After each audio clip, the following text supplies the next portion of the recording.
on the campaign, during the campaign, candidate Trump, he talked about what an amazing negotiator he was going to be in situations like this with companies like Carrier. He said it was going to be super easy once he was president to convince companies like that they should stay in the country, thanks to this one neat trick that he was going to do once he was elected. It was going to be so easy.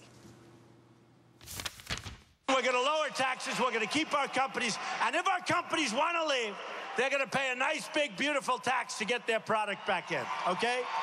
That's what's going to happen. I've watched as politicians talked about stopping countries from leaving. Trump went on to say that when politicians talked about stopping companies from leaving, they'd say, here's a zero-interest loan you don't have to pay. Here's a tax abatement of any kind you want. We'll help you. It doesn't work, folks. That's not what they need. They have money. They want to go out. They want to move to another country because our politicians are so dumb. They want to sell their products to us and have no consequences and no retribution, and that's over. He said, I would love telling some guy, you're not moving.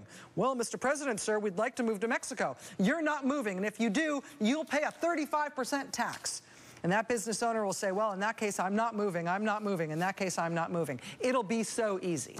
That is how Trump portrayed dealing with problems like this on the campaign trail. That's how he would keep companies from moving jobs to Mexico. You wouldn't do all this nonsense about tax abatements. You wouldn't do all this nonsense about offering them loans and incentives and stuff in the tax code. They don't want that. What you do is you tell them, you move to Mexico, you're going to pay a 35% tax, bringing these products that you make in Mexico back into this country. That's specifically what he said he would do to keep this company, Carrier, from taking its job to Mexico. Tell them if they did go to Mexico, he would tax their products 35% to bring those products back in. That's what he said he would do. That is not at all what he has done. And now I think we know why Mike Pence didn't quit his day job as governor of Indiana. Because the way they persuaded this company, Carrier, to keep 1,000 jobs in Indiana was not by doing what Trump said he was going to do. Was not by threatening Carrier with some 35% tax when they wanted to bring those products back into the United States and sell them here. They didn't do that at all. Instead, what they did is they just gave the company $700,000 in taxpayer money. They just paid them. And that's something you don't have the power to do as president-elect. You can't just hand over federal taxpayer money. This wasn't federal taxpayer money that they gave to the company.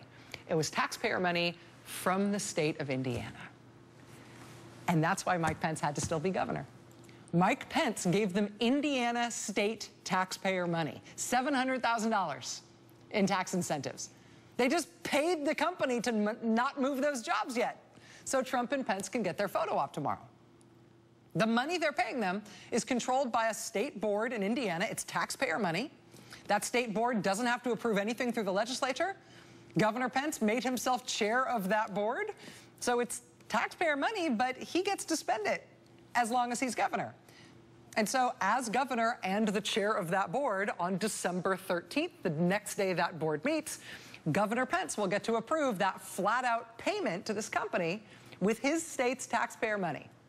And that's why he had to not give up his day job, so he could make sure he was still governor on December 13th, so he could give away Indiana state taxpayer money to make it look like Trump did something that he didn't do and that he said he would never do. It's amazing.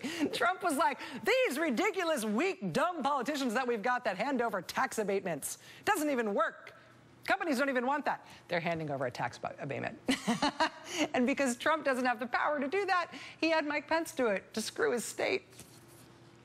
$700,000 in tax incentives free to that company. That's how they did it. And I think that's why Mike Pence stayed governor. Ta-da! That's not going to work for 4 years.